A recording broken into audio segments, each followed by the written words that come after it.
What is up, Square Nation? Welcome back to No Counters, No Combos. And today we are back in the chair with the guy in the chair for our second installment of season three's episode of the Four Corners podcast.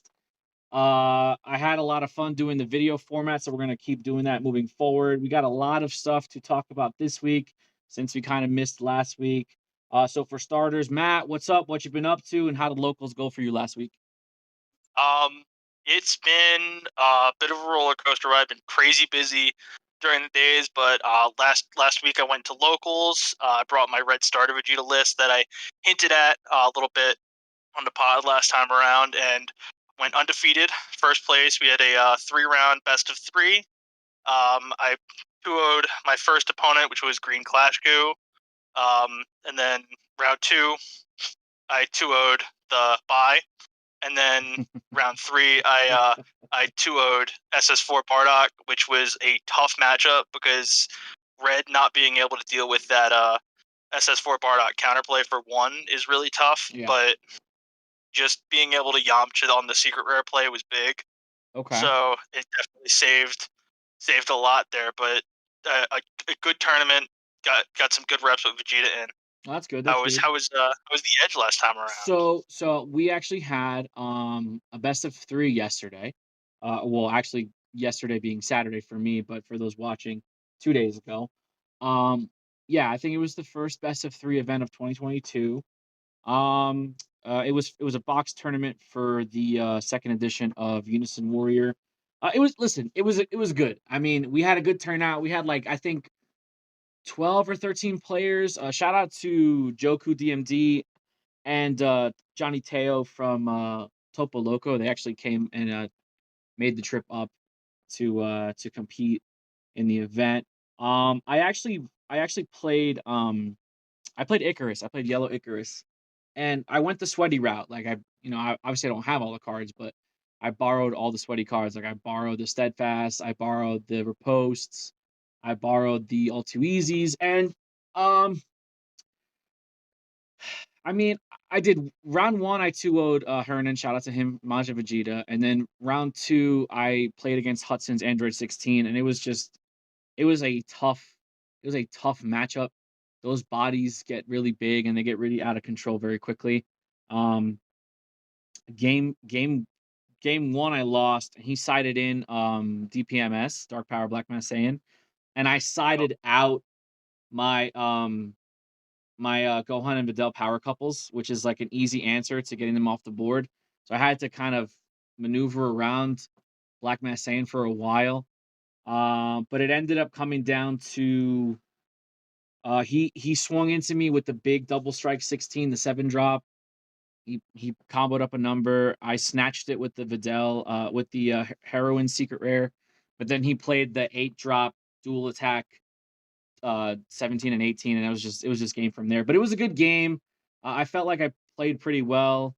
And then Hudson was like, "Oh, I was surprised that you piloted a meta deck well because you don't really play meta too much." And I was just like, come on, dude. Like I was like, just because I don't play it often doesn't mean I'm like, you know, oblivious to how it runs. But yeah, I mean, and then round 3 I lost to Joku, shout out to him. But yeah, I mean, listen, Gohan Icarus draws a lot of cards, but I feel like it doesn't do a lot in the in between.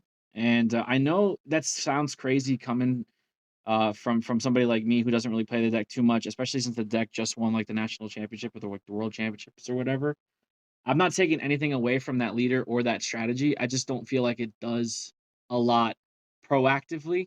I think you have to kind of tailor what you're doing depending on like what your opponent's doing, and sometimes that feels kind of bad. But all in all, I think it's a good deck. I think it's definitely up there. That's just I hear it. that's just me. It's so interesting because I think Icarus's closest comparison, at least within yellow, is Golden Frieza.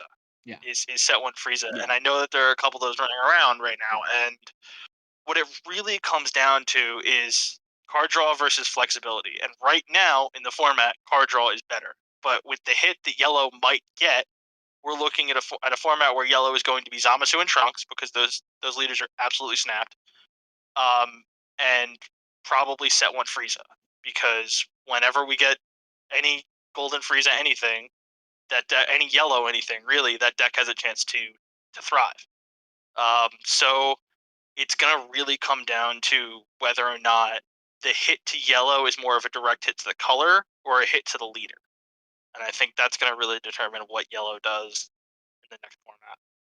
Yeah, it's gonna be interesting to see. I mean, I think we're still a little bit of ways from it. But speaking of next formats, they did announce a couple of events, upcoming events like these TCG fests that they're going to be having for PPG and for one in Texas.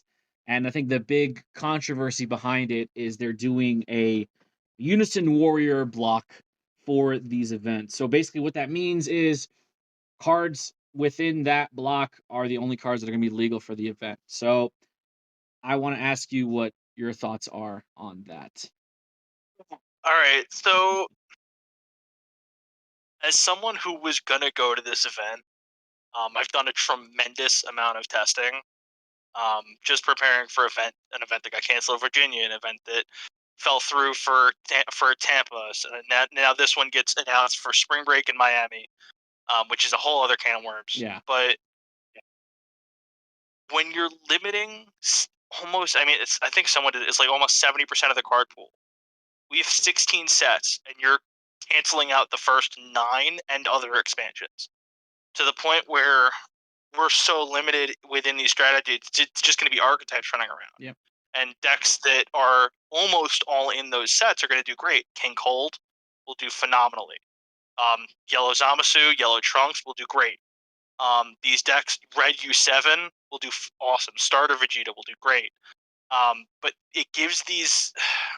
It's a side format, and the fact that they're trying to push it is a little bit frustrating for someone who does a lot of testing and a lot of prep for an event that just kind of got turned. Mm-hmm. So I think in the end it's a negative, but I understand why they're doing it. It's a fun format. It's like a unique way to play the game, but I think it's super limiting when it comes to deck building.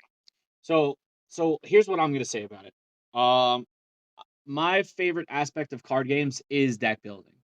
So when there's a format or when there's a specific change to how you have to go about building your deck, I enjoy that because it makes a lot more room for creativity. It makes a lot more room for cards that you get to experiment with that you normally wouldn't try, right? So I don't mind it on a personal level. I'm not going to be attending the event, so I'm not going to be playing in that format. But what this tells to me is because I'm like a writing on the wall type of guy. I can see a world where, and I'm probably going to get a lot of heat for this, but I can see a world where this is going to be the first attempt to experimenting with set rotation. Um, Dragon Ball Super has been out for about 5 years, or almost, or going on 5 years. I think this July, and Yep. we're a couple of sets deep. Cards. There are certain cards that have been power crept out of the game. There are still certain cards that, even from set one, are still very, very good, very, very strong. Sensu Bean, Further Instruction Champa, Cold Bloodlust. I guess you could make the argument for stuff like Saiyan Kaba and stuff like that. So, there are cards that you can dig out from your older sets that are usable. It's not like every set power creeps the older set. And now with the new design philosophy that they got into after set 12, trying to like descale the power level of these cards, and try to make everything more fair and balanced. um, I think there's a good opportunity to experiment with that. So if you look at Magic the Gathering, Magic the Gathering's been around for 30 plus years. Magic has tons of formats. They have modern, they have standard, they have legacy, they have pauper, they have pioneer, they have commander, they have all these different formats, and all these different formats have specific, card pools that they're allowed to and not to use. When you look at Dragon Ball Super, I directly compare it to Magic because it's a resource-based game where you have lands or mana, whatever you want to call it, some type of resource that you have to pay to play cards. I think it's a little early to talk about a full-on set rotation, but if you look at the Unison Warrior block, started in set 10 and it's still going on now into set 16, I think there's a good amount of cards that can give that type of format some legs. A lot of the counterplays are printed in set 10. A lot of unisons are printed from set 10 moving forward, so you're not going to be missing out on stuff like that. Um, it's going to be the only format where there is no double strike Champa or double strike Kai in the format, so it's something that I'm Oh, looking you're forward great. to. But I think yes, people don't like abrupt change. Like people don't like to change very quickly, like because they need to. But at the same time, I can see a world where you can have two formats. I see a world where you can have your competitive, sweaty, let's call it like modern format where everything is open or standard format where everything is open. And I can see a world where you have a more casual format that's going to encourage a lot of newer players to be able to just pick up whatever sets are out and play with those cards and not get blown out of the water because they don't have access to cards from set 1 or set 2. So, I think it's gonna we're gonna have to see how it pays off, but I don't think Bandai is trying to do it to kind of be scummy about it. I think they're trying to just include everybody. So we just have to wait and see if that's gonna backfire or not. Yeah, I think that's honestly a pretty good point when it comes to including newer players. Um, but I think what they very well could have done with this being a fest, like a celebrations type event, is basically say, okay, we're going to do two events. Let's do a standard, like you said, and let's do this UW format, which I don't think the format in itself is bad. I think it's limiting for someone who loves using my whole card pool, because I think it stretches my brain a little bit Yeah, further. sure. Just the way that because I built archetype out. Um, but I think when it comes down to the mass of the player base, the majority of people, like I think this format tremendously limits blue.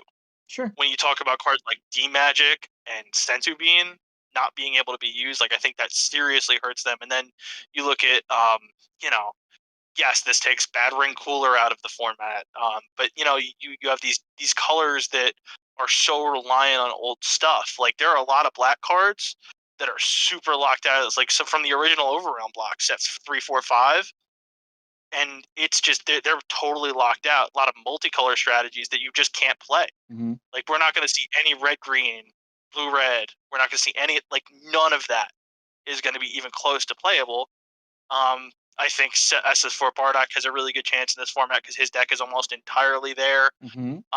But I think as a side format, if they want to run the two formats identically, I think that's a great idea. But it's I don't think it's going to hurt the game, but I think that these two events are going to see a lack of participation, not because of the pricing. I think the pricing is phenomenal. It's a solid idea to keep going. Like I'd absolutely like if I was at a shop and they had two events going and the standard, let's say I got there 5 minutes late and the standard event is just full, I would happily jump into a UW format thing because personally my deck is a 4 card change and I can make that happen. Like you look, there's so many newer cards with the UW stamp that you just can't even use. And I think that if you line the formats up parallel, I think that's great, but I don't think that they should choose one or the other. I think keeping it as a side format's great. I think I think that sometimes we all like to jump the gun because we're so used to a certain thing. But one of the biggest criticisms about Bandai in the early game. Now, I'm not sure how long you've been playing the game, but I've been playing the game, and I've said this 1,000 times since set 1. So those first early sets, set 1 and set 2 were very primitive. Set 3, set 4, set 5, all when that stuff started coming out, they introduced a new mechanic every set. Like at the Reset. end of set 2, early set 3, it was Overwhelm. And then they Yep. introduced like a couple of cards with barrier. Set 4 was Swap. Set 5 was Oh, Wish. Like they started introducing all of this, all of these different mechanics, energy exhaust and arrival marking. and all yeah, and all this stuff. And it was just like, okay, well, I think Bandai's, overdoing it. But we adjusted, we complained, we adjusted and we adapted to it. And now, if you look at it, they haven't really introduced any new mechanics like that for a while. Minute. Yeah. So I think we need to pump the brakes a little bit, and that's an expression I like to use a lot. I think we need to pump the brakes a little bit and just see what happens after the event. Yeah, attendance, that's going to be a huge telltale on how successful it is. especially the Miami one because it's like you said, it's the week of spring break. So I just don't see how that's gonna go. Um, but the other thing too is, um, when you talk about having events at this time, in the middle of a pandemic, right? Obviously, there's gonna be places that are limited on what type of events they could host. So I think the biggest problem is the alienation of a lot of the community. You don't really have a lot going on the West Coast. You don't really have a lot going in Central America. You don't really have a lot going in the Northeast. So, you're talking about two events in Texas and Miami, respectively, which is it's just down south. Yeah, you can make the argument that Texas is West Coast, but that's still traveling for a lot of different people, you know? Yeah, like Um, Oregon, Northern Cal. yeah, so That's a it's just trip. like, okay. Um, I think in order to really include everyone, I think that you still need to do some type of online tournament, whether it's a webcam or an untapped thing, just because it's more accessible to everybody, and that's what you want right now. You want to be able to get as many people playing your game as possible. We're just gonna have to wait and see how that goes. But you know, I'm not gonna pass any judgment on it until I see what comes out of it. The other thing I want to talk about is we finally got Mythic Booster, right? Like, it was delayed. We finally got it, and a lot of people are hurting right now because Mythic Booster is the biggest financial bomb that this game has ever seen. But I mean that in the best way possible, okay? So Mythic Booster, there was so much hype behind it when it first got revealed. All these reprints to all these really good cards, accessibility, all this other stuff. But these cards are essentially worthless. And to me, I don't mind because I'm not in it for monetization. But I'm looking right here on TCG Player, and the chase card, which is the Sensu Bean, it's a $19 card. That's not bad. Um, and then you have probably the second chase card, which is Gogeta Thorn in the Dark Empire. The gold stamp is sitting at $5. You're Oh, talking about a I'm turn. You're talking about a tournament pack promo that the non-foil was going for $100. there. So this completely tanks the market, Luckily, which right. I love it because it makes it easier for me to get all these cards. But I think the biggest thing that people don't talk about, what hurt Mythic Booster the most, is the main set got delayed, but there were still packs as part of the gift collection, right? Yeah. So those people that were able to get gift collection, they capitalized on the market. They were just like, okay, I'm gonna boom, because beans were selling for like 30s. They were selling for more than like 40s. They were selling, and now everything's just tanking. So I think the biggest issue with Mythic Booster was the fact that they put packs in the gift collection before the main set actually came out.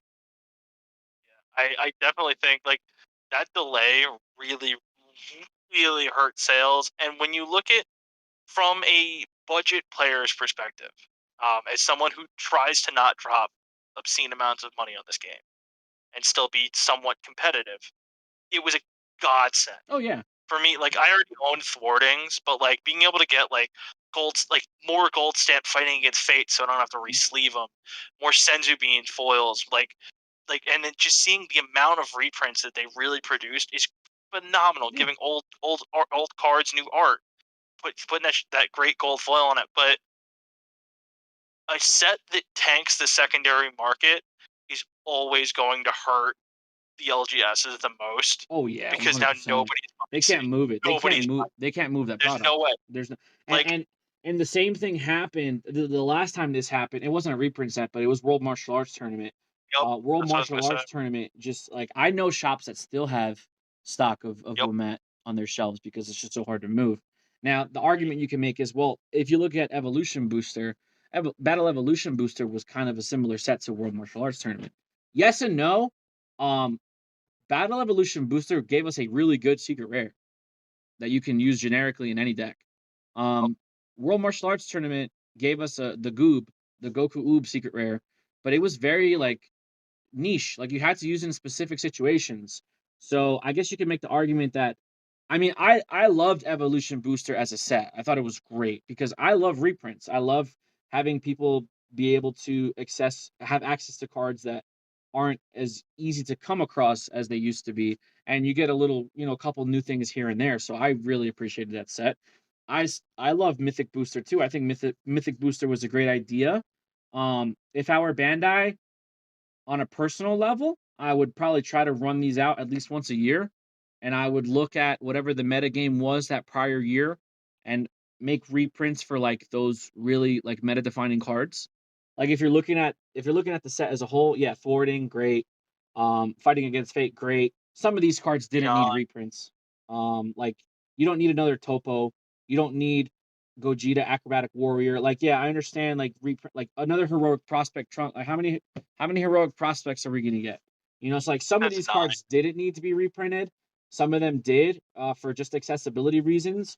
But I wouldn't mind like a small set at the end of every year, um, where they just reprint, staples from the season. Like if you look back now, if you look forward to next year, in 2022 or at the end of 2022 rather, a lot of yellow cards, like a lot of yellow staples were meta defining. So like cards like Robotic Repose, cards like All Too Easy, cards like Steadfast Assistance. I can see those cards easily getting reprinted in a set like this, and it's great for other players.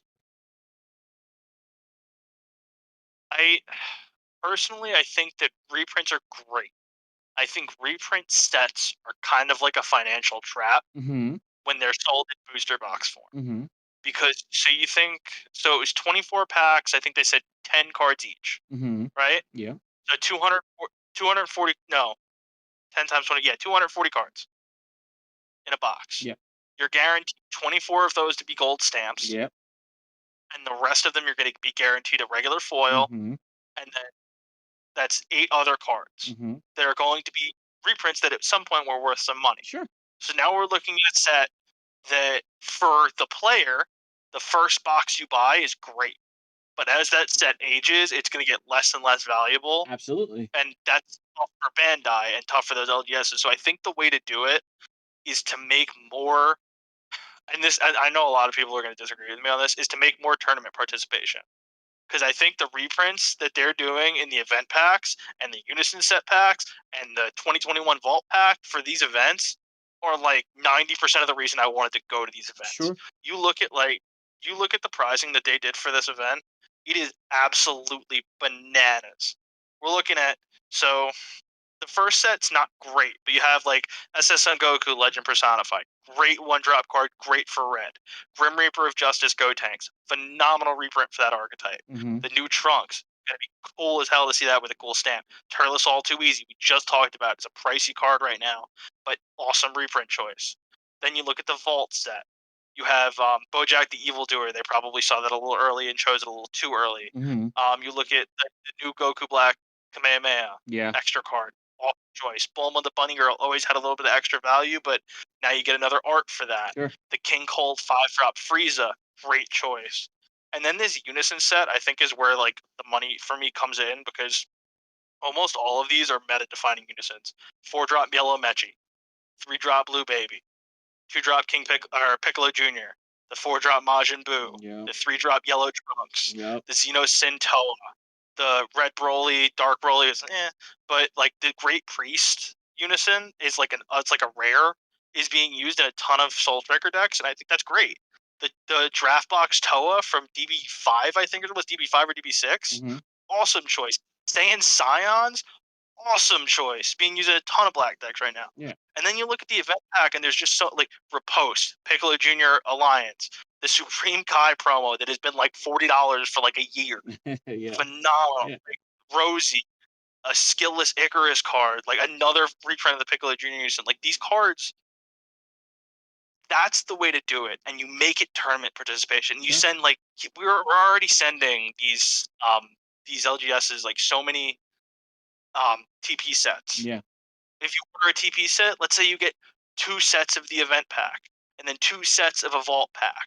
And you do it like that, and now these cards will still hold some value. It won't be nearly as much, but you get them for participating, which makes them more fun to pull, Yep. and you still get the reprint. Yeah. which is so like event pack cards that get reprinted, they tank after a while. Like the event pack God Sealing is not expensive. No, not The at all. Vegeta Prime is not expensive. Like these cards are so easy to come by now because there's so many. And I think it's awesome that you you really look at how they structure those event packs, and I think it's awesome. Yeah, I And I mean, think that's the way to do the yeah, reprints. I mean, I think it has to start from the ground up. You have to support, uh, and not, and I don't mean you as the, I mean you as a player, yes, but Bandai as the distributor, Bandai as the company, Bandai as the manufacturer of the game. You have to support your brick and mortar as much as you possibly can, because yes, even though like this game does very well outside of brick and mortar, that's kind of where it got its roots from. So I think I agree with what you're saying. Like, send more promotional material to LGSs for their players who are, consistently participating in events. Um, that's a good way of getting your hands on 'em. The problem is like nobody goes to locals. Like nobody goes to locals probably because they don't have that incentive outside of tournament promos. But it's like a double-edged sword because you don't go because there's not enough incentive, but if you don't go, there's no reason for Bandai to give you incentive because you're not pulling in the And numbers that you need to. So it's kind and of rough. that's the yeah. It's kind of rough, but I mean, we're just gonna have to wait and see. Hopefully, I have I have like a hunch that this year Bandai's gonna make a lot of different changes, like quality of life changes. The I agree. distribution and the manufacturing has been a nightmare. Um, it's just been bad. Like the sets have been delayed like crazy. Like we were supposed to get Realm of the Gods in February and it got pushed to March. Like not even like a few weeks. You're talking like about a month and a half delay. Mythic Booster got delayed.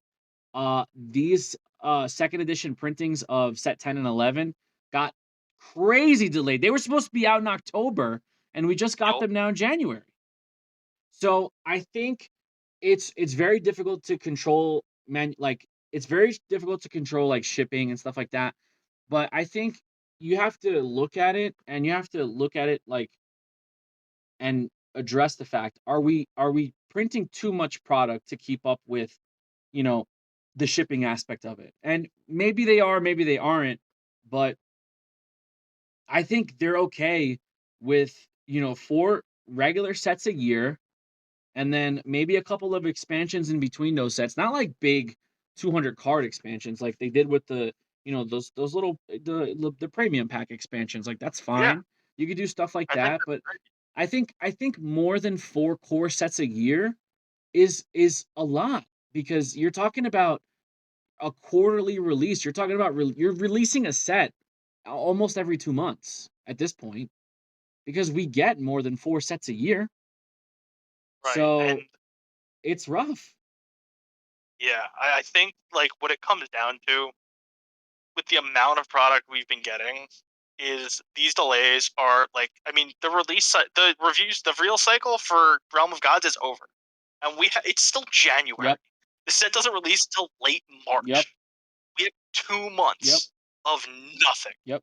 Like they're gonna have to sparse these reveals out for the prizing support for like because they all have like different visuals, which is gonna be cool to see. But like, bro, these are old cards. We know what they do. Right. Are you gonna like start revealing the next set now? No, that's stupid. This set releases in March. The next set's what we said. I think it's like June or July. No, But it's supposed to come out it in May. oh my god, Well, that's a nightmare. but see, that's the And problem, that's right? what it That's the comes down. original release schedule, right? Like, so Realm of the Gods was supposed to come out in February, and then the next set after that, which would be 17, was supposed to come out in May. So you have 2 months Right. in between each set, which is fine. But now, since everything is getting pushed back, they're still keeping their original release dates posted Which and they're waiting until the last minute. It's like, okay, we got delayed. We're gonna push it back now. But what happens is you lose momentum. You lose a lot of steam. Like, for example, when I did the reveal party with all the other content creators on YouTube for the secret rares for Saiyan Show was it Saiyan Showdown? Yeah, Saiyan Showdown. Like, that was fun. There was a lot of hype behind those reveals. Like, there was a lot of, like, "Oh, I wonder what it's gonna be." There was a lot of speculation. There was a lot of conversation. And with this set, like you said, we're done outside of the special God, campaign rare, God rare they card. may Like, we're not done. reveal. That's it. So, I don't know. I I love this game. Like, I love this game. I think it's chef's kiss. Close to being very perfect in my opinion. As far as like how they manage resources, the energy system, it's a great game. Uh, People play card games for the mechanics. People enter card games for the IPs, and they stick around for the mechanics. So if Dragon Ball ever runs into a situation where it's, you know, losing steam, it's not going to be because of the game. It's not going to be because how the game is played. It's not going to be because of the IP. It's going to be because of who's handling the product, who's handling the release, and who's handling the advertisement. Dragon Ball Super is probably the least advertised card game like I've ever seen. Like, Yeah. I see advertisements for Magic. Like, dude, Magic makes CGI trailers. Like, they Nope. make like, and dude, I watched a Magic trailer the other day, and I was like, oh, this looks like a good ass movie. No, it's just Crimson Vow. I was like, oh wow, like that's insane. Like, okay, you have Bandai is a huge corporation. They have the money. It's not about that. I just don't know if they look at it as, trading card games are a very niche audience. So maybe they don't want to dump that much into it. But then I look at their other game, Digimon, and how well they're doing with marketing and advertising and release schedule and availability. Like you guys are made under the same roof. Like, how come why is one not doing the same as the other? Like, I just don't get it. And like I think a lot of the argument that I've seen, like, well, why Digimon is doing better, is because they're having their Nats within their first year. Or we had our first Nats, and then our second one and third one got canceled. Yeah. So like, and that's unfortunate. But so you look at, I think part of why Digimon does so well is because it's a simpler game. Sure. And a lot of Digimon people are going to be like super mad and upset. It is. I've seen it played. It's a way simpler game. It is so scaled back, but you can also, there's no mulligan. You can lose to security, which like there's so many. There's just so much less of an interest pull with the mechanics for me. Yeah. And then you look at like somebody in the main Facebook group brought up the My Hero event schedule that Yeah. they have. Like the main page has like a literal event Yes, I schedule saw that too. that's broken down with like this date, this date, this. If we could get something like that, like a while in advance, like I feel like they wait so long for these big events. And yeah, we just had Worlds and Nat, so yeah, we're in the off season, but now we're picking back up. Like if they want to start scheduling these events, that would be awesome. Like I know we were supposed to have the first one of the year was supposed to be Virginia, Hmm. um, and I mean that fell through because the con got canceled because of COVID, Hmm. and that was a bummer. But like that's stuff we can't avoid. But I think if they can start to schedule these games and like these celebrations, like that's what brought people in the beginning. Like Yeah, I they haven't remember done one of those in a I while. yeah, like and this is the closest thing we've had Yeah. in such a long time. So like if they could like get that, like drum up that kind of interest, that kind of hype, like have people announcing these events, and like I think that would be awesome. And I think you're right. I think the regions need to be fixed, but I think a big thing blocking that is COVID. Sure. I And mean, like yeah. that, it's just so frustrating to see because I think like if they did an event at like the Javits Center in New York City, that could kill. Like I mean, could be an Dude, I mean, absolute killer event. just in the tri-state area alone, you have Javits, you have the Yep. Meadowlands, which I did a Yep. Yu-Gi-Oh! YCS back in like 2010 back there, and that place is huge. I mean, they tried places have tried running events um in New Jersey specifically, and sometimes you just don't get the proper advertisement and you don't get the proper like turnout. But I remember back in the day where I think the problem is we need more TOs. Like we need multiple TOs. Like we That's have what I was really. PPG, yes. We have core TCG is literally just all West Coast. And then you have TAC Yeah, games, which does like the oceanic yeah, stuff, like Australia, New Zealand, stuff yeah, like that. Like you have TOs, but your biggest TO for North America is probably PPG, and they really only operate in like their pocket of the world, Florida. like that area. We used to have ARG, we used to have um what was it? It was like upper something. I forget. I know we got Channel Fireball right at the start of the pandemic, and Yeah, then but they then dropped yeah, it. but then that died. Yeah, because I mean, yeah, Right, which is so unfortunate because they're such a big deal. yeah, it is an issue, but at the same time, like I think I think there just needs to be more legwork. Like, I mean, so financially, Dragon Ball Super is a successful card game. So I think as long as they're checking the boxes, Bandai's like, if it's not broken, don't fix it. But they're not looking at it long term. They're looking at it, quarter by quarter. And, I hate the conversations about, oh, we're losing the race to Digimon. But the reality is we are. Digimon pulls in way more numbers than Dragon Ball Super does. And the game has been out for not even 2 years. And you can't tell me that Digimon is a more popular intellectual property than There's Dragon no way. Ball. You can't tell me that. Dragon Ball is one of the most recognized IPs in the world. Like people know Goku and some people don't know who Jesus is. Like that's insane. Like yo, like Goku is up there with like Batman, like Superman, like he's up there with Yeah, those guys. Like he's up there. and Goku though. Like he's up there. Like Dragon Ball is a lot of people's like gateway anime. It's Yep. it's it was mine. That was the first anime I ever saw. I was like, what is this? You know? But you can't tell me that Digimon is more popular than Dragon Ball. They might have a more loyal, hardcore fan base because it is an underdog, and Dragon Ball is this huge like conglomerate. But like, dude, I think you gotta hire people that like play the game or have played the game or like are passionate about the game. I'm not saying that Bandai doesn't have people in place like that. I just think they need more of it. That's what it comes I down yeah, to. I think marketing is a big Yeah, first step. it's just Like it's so we had rough. like I think it was like one advertisement, and it was like the four secret rares, Yeah, and that was it. Like people that like know these Dragon Ball characters are gonna be like, oh, cool, shiny cards, and then like they're gonna see price tags and get like thrown away because they're gonna click on and see, oh wow, this retails for $80 or $70. Like, but what I think is like the important first step is like I liked how maybe it was like every 3 sets they were doing it were starter decks, and I think that's something they kind of have to get back to. And I know they're doing the ultimate deck sell soon. yeah, I think those are a big gateway for people is a playable starter deck.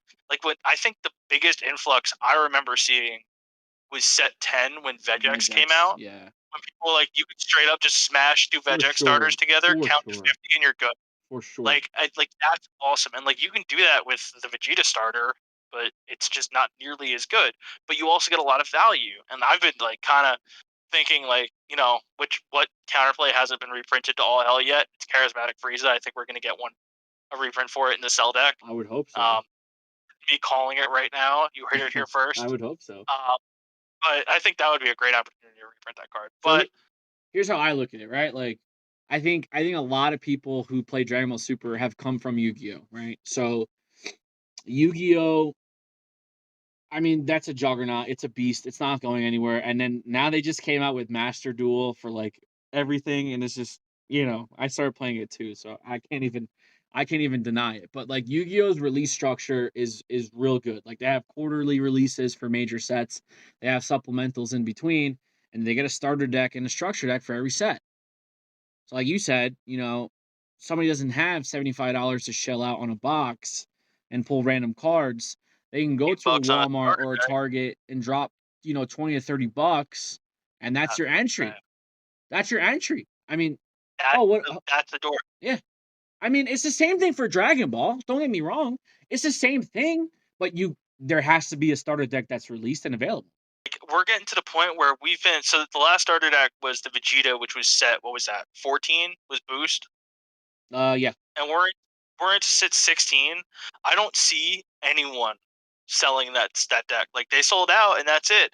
And not seeing starter decks is, like, I think, a terrible thing, because it means nobody is able to see a deck that they can just pluck off the shelves and start playing. I agree with that. And it's about. I don't live in a great area for the game. Like, I have my shop, and that's awesome. But, like, I don't live in a very popular area. But this area used to have a 60-man local, a 60-man local at a mall shop. That's wild. That is And it crazy. died because of one ban list. The SS3 ban list killed the game in this area, which is unfortunate. That ban list was, like, obvious. Had to happen. I don't know why that killed the game in an area, but regardless, like, it's like one of the most broken cards they've ever printed. Yeah, Let me just start the game with 2 extra energy, yeah, bro. that was not good. That was No, not good. like, but, like, if they started printing starter decks with, and maybe that's how they do the reprints. Like, do a color that's good, and you take, like, some meta relevant cards and you throw them in there, and then you sell it as a starter deck. Nah, And, like, man. I think, They can't even like, go that they can't even go that little. They have to go big. When you look at Magic the Gathering, their most popular format right now is Commander. They release pre-constructed Commander decks. They release like 4 of them for every set that comes out. Like, you could go to a Target, like you can go to Target right now, and I guarantee you there's gonna be so much Magic the Gathering product on the oh, shelves. it's nauseating. And there's nothing else. Like, there's no Pokemon, there's no Digimon, there's no Dragon Ball, there's nothing else. It's like you gotta do it. Like, okay, you know what? It might seem like a lot, but let me make a starter deck for every color. Or maybe not every color, but let me make a starter deck for the 4 main colors, and I'll throw like just good black cards into all these starter decks. It's Let me like, make a heck no. blue, red, yellow, and green starter deck so nobody's alienated. Oh, I'm a green player. I'm gonna take this one. And then I'm gonna get like just good generic black staples in these decks. So that I can go to a shop, sit down. Spend $15 on this deck. I'm gonna play, and then I'm gonna climb the ladder, get promos, get store credit, buy more card. Like, that's the experience. Like, Yeah, that's what trading card that's how games I should started. be. And, like, that's how I started. I went to the shop with a buddy of mine, like, back in my freshman year of college, and he was like, "Pick this starter deck up. You like Dragon Ball, right?" And I'm like, "Yeah, I love Dragon Ball." And he was like, "You want to try this? Like, it's super super easy." And I'm like, "All right." So I picked up the starter Q deck, and I opened it up, and it was probably hot garbage, and I did not know what I was doing. But he taught me it mechanic by mechanic, and the only big mechanic was evolve at that Yeah. point. And we had the leader, be flexible with your energy, and and that was it. And you learned how to play. And then I brought it to the shop, and I got my butt whooped. But and then I was like, okay, well, what decks look fun that I'm seeing in the room? And then I saw Red Vegito. I was like, wow, that's cool. I don't even have to worry about what colors things are. And then I was like, okay, like, is this deck expensive to build? And then the owner of the shop pulled out the binder and was like, hey, these are like 5-cent cards. Like, here, this will work, this will work, this will work, this will work. And we went through, and I built a 50 card deck for like $10. No, you can't do that now, but, like, with the card pool this big, Yeah. they have such an opportunity to do, like, these like a starter deck that could be playable easily. Hmm. Like, put a red deck and throw 4 Piccolo Juniors in there. Automatically, the deck's playable. Yeah. Like, do a blue one, 3 blue baby unisons, deck's playable, or Yeah. 4 hit unisons, deck's playable. Like, I don't think that they see how much the entryway, and it's nothing to do with price. This game is not that No, expensive. it's not. Like, It's not. yellow, and I think, like, people are failing to see, like, if we can get an influx of players like we did in set 10, it could be so so so good for the Yeah. game. Yeah. But, like, And I think that's when it comes down to like these limiting locations, like you were mentioning, the lack of starter decks, the lack of a consistent like. It's just so hard just to like watch because like there's so many things that they could be doing better, but we just have to hope that they see it. Yeah. You're preaching to the choir, man. Listen, I agree. I agree with everything you've said. And for those listening or those watching, like if we've said anything that has turned you off, I apologize, but it's the reality of the situation. I mean, you're talking these are two people, myself and Matt included, that are very passionate about this game, and we don't want to see it go because it is our main game. Like, honestly speaking, like I love trading card games. I don't think I would ever not play a trading card game, but if something ever happened where I would have to stop playing Dragon Ball, I would I would be like super upset about it because I really enjoy this game. Like I grew up with the characters, watching the anime.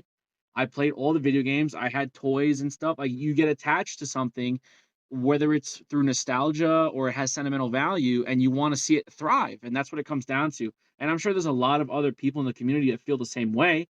That Dragon Ball is their baby, and that's what they like to do. So yeah, it would suck. I mean, yeah, there's other games out there, but I wouldn't be happy about it. So sometimes, yeah, I might not sugarcoat things, or sometimes I might talk like I don't have any hair on my tongue and just say whatever's on my mind. But at the end of the day, like the most important thing for me is the growth of the community in a healthy way, and the the longevity of the game in the long run. That's really what's the most important thing to me, honestly. Well And you said. and And you, like, good.